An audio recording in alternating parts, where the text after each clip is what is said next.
Hey, my name is Jay Biershank. Welcome back to my YouTube channel. Today we're going to do a little talk about English teaching in foreign countries as a lifestyle kind of leverage play or as a gap year.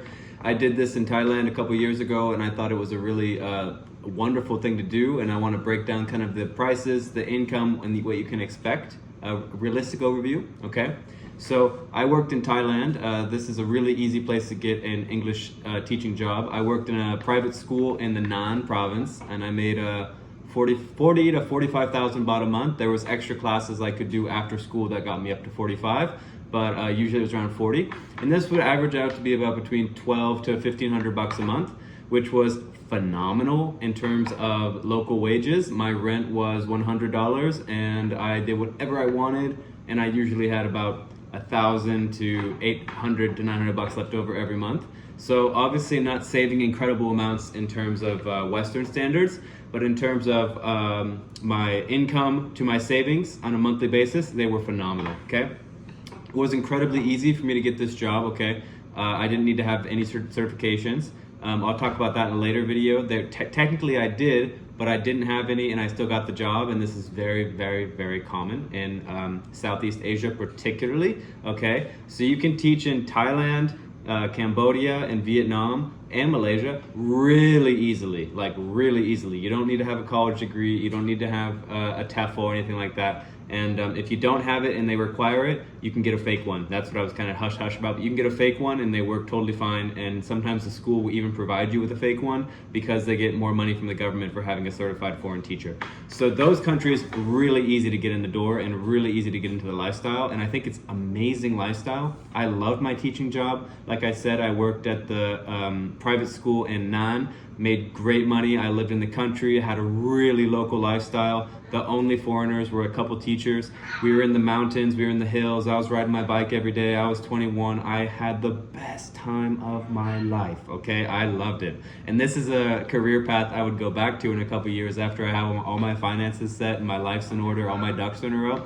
I would go live this lifestyle just because I enjoyed it so much. I also worked in a private school in Hua Hin. It was a private Christian school. After I worked about 9-10 months in Nan in the middle of nowhere, I wanted a little city life. So I moved to a big coastal city called Hua Hin, worked in a private Christian school. Again, I was making like, I think 38,000 baht a month, so not as much money, but my rent was a little bit higher. It was like 200 bucks a month. But again, just showing you two different sides of the lifestyle. One was really rural, really local, and it was amazing. The other one, I was, dating a lot, seeing a lot of women, going out a lot, doing more of a party thing because I was in the big city. I was young, I was like all pent up in the country. Anyway, they're both possible, and I enjoyed both lifestyles.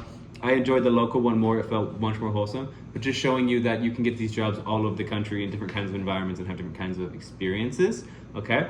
So Thailand is generally kind of the lower wage and generally the easiest to get into. Cambodia is also right there with kind of lower wages, easy to get into. Vietnam, you can expect to make actually a little bit more money, but it may be a little bit harder to get into just in terms of competition. There's a lot of people over there doing it because it's a little bit higher paying, but still you can definitely get into it. And I'll talk about in another video how you get into it, but it's so simple and it's mostly just all online. So you just apply, and it's quite a lot of bigots in that industry in terms of discrimination, but it's easier for some people and harder for other people. For me, I was a young, attractive, white American male. It was quite easy for me to get onto an interview and for them to like me. If you're darker skinned or if you don't speak English as your first language, these certain things will make it a little bit more difficult for you, but still not impossible. But they will make it much harder for you to negotiate a high paycheck. They want to pay you less if English is not your first language or if you're darker skinned. Nothing I can do about that. That's just the way it is, okay? So Southeast Asia is the easiest to get into with the lowest pay threshold, but I also just want to touch that I looked at going into China. I tried to get into China with my fake degree. Didn't work. They didn't accept my fake degree in China.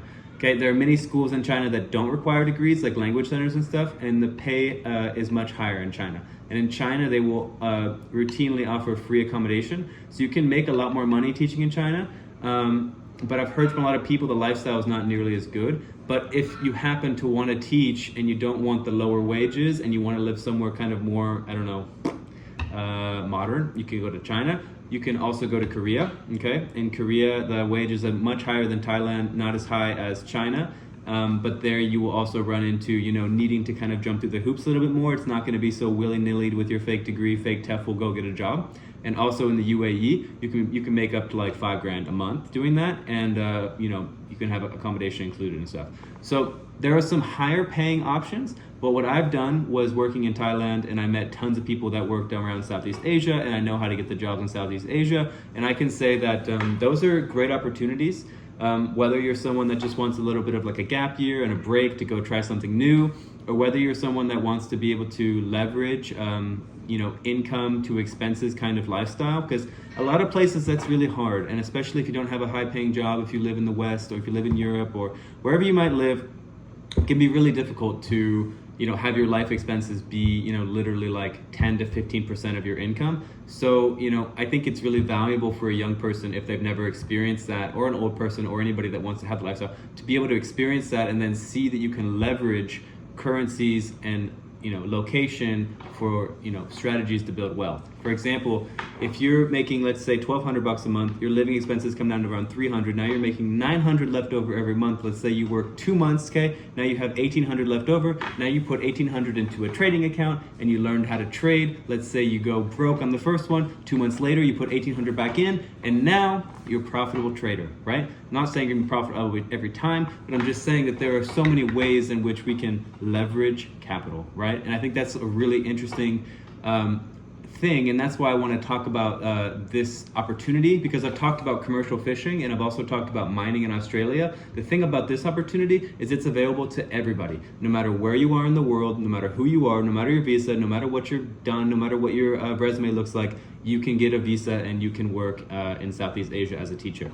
So this lifestyle is open to everybody, no matter any kind of restriction.